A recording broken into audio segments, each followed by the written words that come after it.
Hello friends, तो कैसे हैं आप लोग। आपका बहुत बहुत स्वागत है हमारे यूट्यूब चैनल लेटेस्ट इन्फॉर्मेशन में। फ्रेंड्स, आज के वीडियो में हम लोग बीएससी नर्सिंग सेकेंड ईयर के सिलेबस में सबसे इम्पॉर्टेंट सब्जेक्ट के बारे में डिस्कशन करेंगे, उसके सिलेबस के बारे में डिस्कशन करेंगे, क्योंकि ये एमएसएन मेडिकल सर्जिकल नर्सिंग आपके पूरे लाइफ टाइम में, पूरे नर्सिंग और मेडिकल करियर में सबसे इम्पॉर्टेंट टॉपिक होता है। अगर आप इसमें कोई भी टॉपिक समझने में ना समझ रहे हैं, आप इस टॉपिक में नहीं समझ पाए ना, तो आगे आने वाले समय में आप नर्सिंग में बस 10-20 हज़ार सैलरी पे ही रह जाओगे ज़िंदगी भर। क्योंकि एमएसएन आपके स्ट्रॉन्ग होनी चाहिए। नर्सिंग के लिए pharmacology and MSN most important subject होते हैं। तो फ्रेंड्स, चलिए इस वीडियो को शुरू करते हैं। इसमें हम लोग एमएसएन के सब टॉपिक बताएंगे, सब चैप्टर वाइज बताते हैं आपको क्या क्या सिलेबस है हमारे नर्सिंग के। पहला आपको आराम से इंट्रोडक्शन आती है, जिसमें हम लोग एमएसएन के इंट्रोडक्शन को समझते हैं। ठीक है, introduction to medical surgical nursing. आपका इसका इंट्रोडक्शन में evaluation and trends of MSN. MSN मतलब मैं बोलूँगा, इसका मतलब पूरे मेडिकल सर्जिकल नर्सिंग में बोल रहा हूँ। तो मैंने जैसा बताया हर वीडियो में, हर सब्जेक्ट के सिलेबस के डिटेल में मैंने आपको बताया था कि इस पहले आप इंट्रोडक्शन आप पढ़ लेना और उसके क्या इम्पैक्ट है नर्सिंग में, ये सब आप पढ़ना, रोल्स। ठीक है, review and concept of health and illness. इसमें आप लोग कॉन्सेप्ट और हेल्थ इलनेस को पढ़ेंगे कि किस तरीके से मुझे ये फीवर हुआ। जैसे आपको फीवर होता है तो क्यों हुआ, किस तरीके से हुआ, किस लिए हुआ, ये सारे चीज़ आपको इसमें पढ़ने होंगे। और अगर 2 दिन तक फीवर रहा तो उससे आप पे क्या इफ़ेक्ट पड़ेगा, ये एकदम बहुत डीपली पढ़ना पड़ता है। इस चीज़ में अगर आपके कॉन्सेप्ट क्लियर हो गए ना, तो एकदम लिख के देता हूँ कि आप बहुत आगे जाओगे नर्सिंग लाइन में। ठीक है, फिर डिजीज़ के कॉन्सेप्ट एंड काउजेज, ये सब आपको क्लासिफिकेशन, ये सब आपको इसमें पढ़ने पड़ेंगे। जैसे कार्डियो का हो गया तो कार्डियक में कितने डिजीज़ है, क्या है, जैसे मैंने फार्माकोलॉजी एंड पैथोलॉजी वाले जेनेटिक सिस्टम में बताया था। ये सब आपको तीनों में अगर आपकी स्ट्रांग होगी ना, तो आप एमएसएन में हमेशा स्ट्रांग परफॉर्म करोगे। ठीक है, इसके फिर roles of nursing patient and family in care of adult patient. मतलब कि इसमें होता है नर्सिंग के रोल्स, जैसे मैंने बताया कि एमएसएन की क्या यूजेस है नर्सिंग में। फैमिली केयर, जैसे पेशेंट को फैमिली केयर किस तरीके से प्रोवाइड करानी है, अगर किसी पेशेंट को क्या डिजीज़ या कुछ भी हो गया तो हॉस्पिटल में क्या है। Role and responsibility of nurse in medical surgical nursing, जैसा मैंने बताया आपको रोल्स हमेशा, रिस्पॉन्सिबिलिटी, ये सब आपको हर सब्जेक्ट के याद होने चाहिए नर्सिंग से रिलेटेड। एकदम मोस्ट इम्पॉर्टेंट है ये कि रोल्स एंड यूजेस नर्सिंग में किस सब्जेक्ट के क्यों हैं, एमएसएन नर्सिंग में है तो क्यों है, आपको ये याद हमेशा होने चाहिए। फिर केयर ऑफ सर्जिकल पेशेंट, जैसे पेशेंट के जब सर्जिकल मतलब कि सर्जरी हुआ तो उसमें क्या किस तरीके से आप उसके केयर करेंगे, ये सब आपको पढ़ना है। Introduction of medical surgical special, ये सब आपको इसमें ध्यान देना, बेसिक है ये, नॉर्मल कोई बड़ी बात नहीं है। सेकेंड यूनिट में आपको पढ़ना है common sign and symptoms and management. सबसे मोस्ट इम्पॉर्टेंट ये होता है। मान लीजिए मैं आपको नॉर्मल लैंग्वेज में समझाता हूँ। अगर कोई पेशेंट आया, बोल रहा है कि सर मुझे फीवर है या कुछ है, अब आप बोलोगे कि हम तो नर्सिंग के जॉब कर रहे हैं, तो पेशेंट आपसे थोड़ी बोलेगा या कुछ, मतलब कि आपसे क्यों डॉक्टर से ना बोलेगा, तो ऐसा कुछ नहीं होता। पहले बात जान लो कि डॉक्टर और नर्सिंग मानते हैं कि नर्सिंग छोटा कोर्स है, एमबीबीएस डॉक्टर जो होते हैं हम लोग से बड़े लेवल के होते हैं। लेकिन अगर बाई चांस वो अवेलेबल ना रहे हॉस्पिटल में, तो अगर आप एकदम से इमरजेंसी पेशेंट आया तो आप डॉक्टर को कॉल करोगे, उनको बुलाओगे, या पहले फर्स्ट एड ट्रीटमेंट आप करोगे।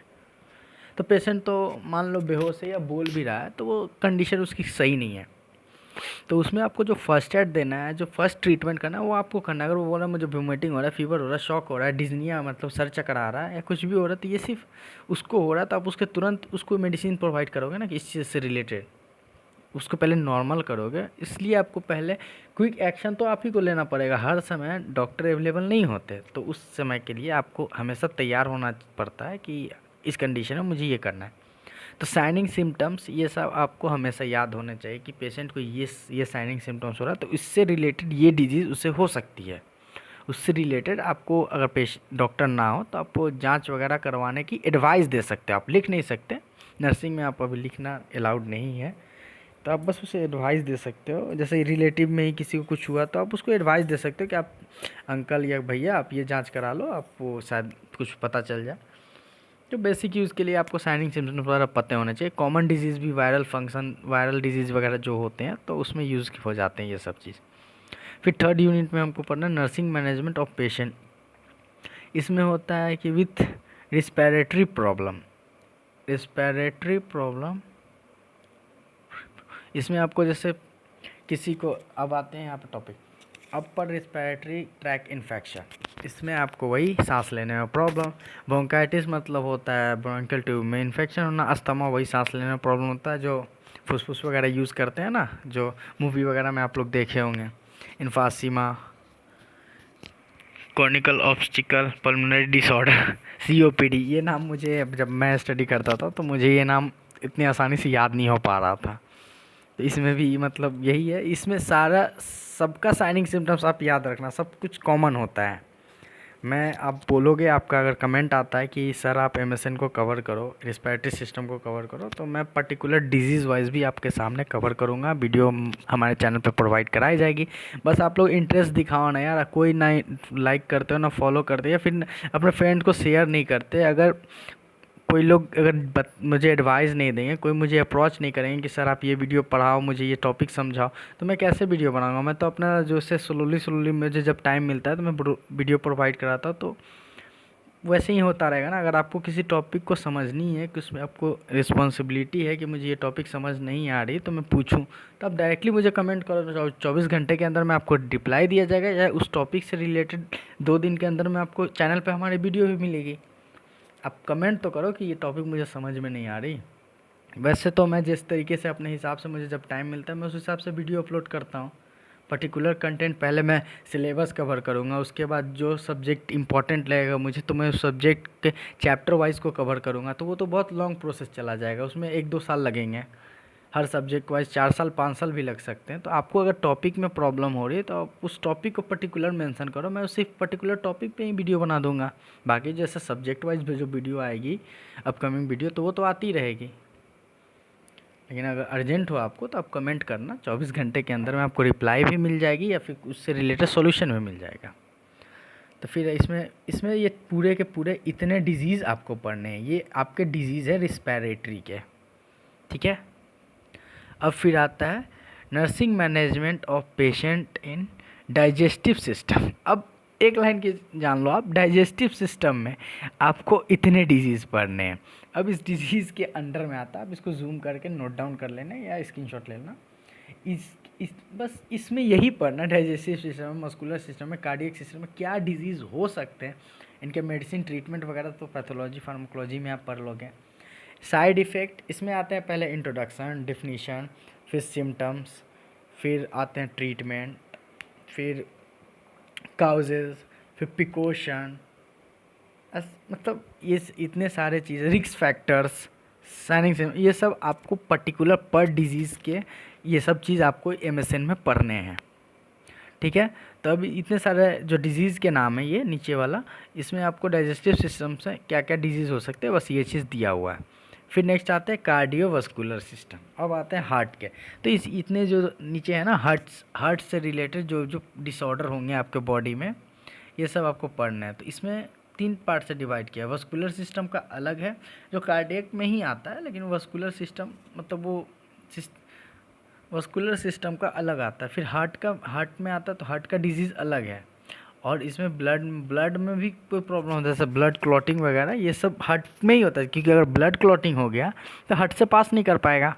तो इसीलिए ये सब कार्डियक के अंदर में आते हैं, लेकिन 3 कैटेगरी में आपके सिलेबस के हिसाब से, इस मेरे सिलेबस के हिसाब से डिवाइड कर दिया गया। और कोई बात नहीं, सब कार्डियक में ही आएंगे, ठीक है। स्पेशल थेरेपी, ये सब मैनेजमेंट कैसे करना है, जैसे किसी का ब्लड क्लॉट हो गया, मोटा हो गया, ब्लड गाढ़ा हो गया जिसको कहते हैं, तो उसके लिए, उसको पतला करने के लिए कौन सी मेडिसिन देंगे, ये आप फार्माकोलॉजी में पढ़ोगे।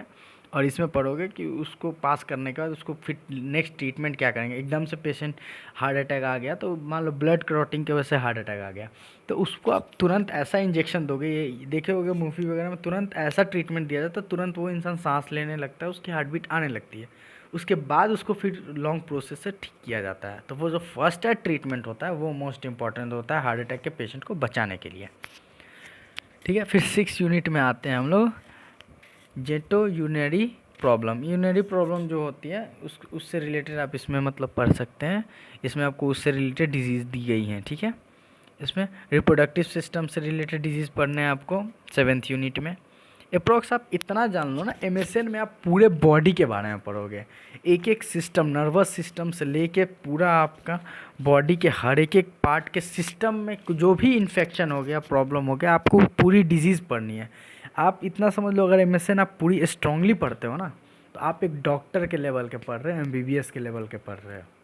जितना डॉक्टर को नहीं पता होगा बेसिक, उतना आपको पता होगा अगर आप एमएसएन को डीपली पढ़ लिए। तो एग्ज़ाम पास करने के लिए पढ़ोगे तो कोई बात नहीं, आप एक दो डिजीज़ इंपॉर्टेंट याद कर लेना, प्रीवियस ईयर क्वेश्चन के हिसाब से लिख के पास कर जाओगे। लेकिन अगर आप डीपली पढ़े ना, तो मैं लिख के देता हूँ कि एमबीबीएस लेवल के आप होगे। आप तुरंत डायग्नोसिस कर पाओगे कि इस पेशेंट को हुआ क्या है, क्या करना है, मेरे को आगे स्टेप क्या लेना है। इसलिए एमएसएन आप बहुत ध्यान से पढ़ना, मेरा हाईली रिकमेंडेड है एमएसएन सब्जेक्ट। इंडोकार्डियन सिस्टम के में पढ़ना है डिसऑर्डर ऑफ इंडोकार्डियक सिस्टम। इसमें आपको इसके बारे में पढ़ना है, क्या क्या डिसऑर्डर से डिजीज़ क्या क्या होंगे, क्या नहीं होंगे। डिसऑर्डर ऑफ इंट्रोगोमेट्री सिस्टम, इसमें आपको पढ़ना है। फिर होता है मस्कुलो लेटरल प्रॉब्लम, इसमें भी आपको पढ़ना है कि इसमें क्या क्या प्रॉब्लम आपको, बस सिंपल बॉडी के जो प्रॉब्लम्स होते हैं, सिस्टम होते हैं, उसके बारे में आपको पढ़ना है। इम्यूनोलॉजिकल प्रॉब्लम इसमें आता है, इम्यून सिस्टम में क्या क्या प्रॉब्लम हो गया। वो यहाँ पे ध्यान से देखो, T cell and B cell आया ना, ये टी सेल बी सेल आप कब पढ़े थे? इम्यून सिस्टम में पढ़े होगे, जो आप मतलब बहुत पहले ही पढ़ लिए होगे। इम्यून सिस्टम में ये आता, जेनेटिक्स में भी ये आएगा, इम्यून सिस्टम आपको पढ़ना पड़ेगा। बहुत ये कॉमन टॉपिक होते हैं, ये जो टॉपिक होते हैं ना, बहुत सब्जेक्ट में कॉमन पाए जाते हैं। जैसे सेकेंड ईयर के सिलेबस में भी ये कॉमन पाए जाएंगे, सेकेंड ईयर में भी थोड़ा मोड़ा आप इसके बारे में पढ़े होगे। तो बस इसी सब से रिलेटेड आपको इसमें पढ़ लेना है। डिफिशियंसी मतलब होता है कमी, बी सेल टी सेल्स में क्या कमी होती है, ये चीज़ पढ़ना है आपको, ठीक है। एड्स, HIV एड्स, ये सब डिजीज़ हैं, इन्फेक्शंस है, इनके क्या इफ़ेक्ट है, क्या नहीं, ये सब आपको इसमें पढ़ना है, ठीक है। फिर आता है कम्युनिकेबल डिजीज़ वही फैलने वाले डिजीज़ होते हैं। तो इसमें आप ऐसे वर्ड को यूज़ करोगे ना एमएसएन में, मतलब सबसे इंटरेस्टिंग टॉपिक लगता है मुझे ये। जैसे कम्युनिकेबल डिजीज़, लोग बोलते हैं कि भाई तू जिसको फीवर है उससे दूर रोक, तुम्हें भी फीवर हो जाएगा। कफिंग है या जो छींक आ रहा है, सीजिंग है, नॉइजिंग है, तो नॉइज़ जैसे होता नहीं है, कोल्ड एंड कफ हो गया, तो वो सामने वाले को छींकने से फैल जाता है, तो वो कम्युनिकेबल डिजीज़ हो जाता है। यहाँ पे अब चिकन पॉक्स हो गया, तो देखते हो लोग को, जिनको चिकन पॉक्स होता है उनके रूम में भी नहीं जाने दिया जाता है, मतलब डिस्टेंस मेंटेन। जो कोरोना वायरस सबसे लेटेस्ट कोविड था, वो भी कम्युनिकेबल डिजीज़ था। बस कितने सारे कम्युनिकेबल डिजीज़ हैं, आपको उसके बारे में पढ़ना। एकदम सबसे सिंपल, सबसे ईजी चीज़ है ये एमएसएन। अगर आप इंटरेस्टिंग लेवल से पढ़ लिए ना, बहुत मज़ा आएगा इसको पढ़ने में। प्री ऑपरेटिव नर्सिंग, इसमें आपको इसके क्लासिफिकेशंस को पढ़ना होगा। ये सेम चीज़ है, आपको इसमें बताने की कोई ज़रूरत नहीं है। आप वीडियो पॉज करके आराम से स्क्रीनशॉट लेके पढ़ लेना, या फिर बोलना तो मैं कमेंट करना, तो मैं PDF भी प्रोवाइड करा दूंगा। PDF का लिंक आपके कमेंट में भी मिल जाएगा, या फिर मैं डिस्क्रिप्शन में कुछ दिन बाद ऐड कर दूंगा, टाइम मिलेगा तो, ठीक है। लेकिन आप लोग ध्यान रखना, मुझे कमेंट करके याद दिलाते रहना, कि वर्कलोड की वजह से उतना याद नहीं रह पाता। तो आप खुद कमेंट किया करो कि सर मुझे ये चीज़ चाहिए, आप मुझे प्रोवाइड कराओ, जिससे मतलब आपका राइट है। अगर मैं आपके लिए यहाँ पे यूट्यूब पे वीडियो डाल रहा हूँ, तो आपके भी हक है कि आप कुछ मुझसे डिमांड कर सको कि सर मुझे ये प्रॉब्लम है, इस टॉपिक में प्रॉब्लम है, आप बस कमेंट करो ना। अगर मैं प्रोवाइड नहीं भी करा पाया, तो मैं आपको उसकी रिप्लाई आपके मैसेज में दूंगा कि मैं आपको 2 दिन में वीडियो दे दूंगा या 3 दिन में दे दूंगा। तो वो आपको कम से कम मुझसे कांटेक्ट तो करने पड़ेंगे ना, कमेंट के माध्यम से आप मुझे कांटेक्ट करें। फिर आता है एमएसएन में स्किल टू बी डेवलप्ड, ये आपके सिलेबस में प्रैक्टिकल पर्पस से आता है। ये इतने सारे ये जो आपने पढ़े ना ऊपर, डिसऑर्डर क्या क्या डिजीज़ हो सकते हैं, ये आपके डिसऑर्डर एंड डिजीज़ है। अब प्रैक्टिसेस में क्या होगा, जैसे आप क्लिनिकल जाओगे, तो क्लिनिकल में आपको क्या क्या ध्यान देना है, तो देख लीजिए। आप डायरेक्ट क्लिनिकल एरिया में रिस्पिरेटरी ध्यान दे देना, GI, रीनल फंक्शन हो गया, हेमाटोलॉजी हो गया, जेनेटिक्स, शुगर के पेशेंट को देख लेना, सर्जिकल जो होता है ट्रीटमेंट वो सब भी देखना। स्किन प्रॉब्लम, चिकन पॉक्स वगैरह, ये सब स्किन प्रॉब्लम में आता है। कम्युनिकेबल डिजीज़ जितने भी होंगे ना, उसमें अधिकतर स्किन प्रॉब्लम भी आते हैं। जैसे रैसेस हो गया, इचिंग हो गया, सुने हो कि इचिंग वगैरह जो होता है तो वहाँ वहाँ पे अलग जगह टच करने से फिर वहाँ पे भी इचिंग होने लगता है, तो वो सब कम्युनिकेबल डिजीज़, फैलने वाली डिजीज़ है।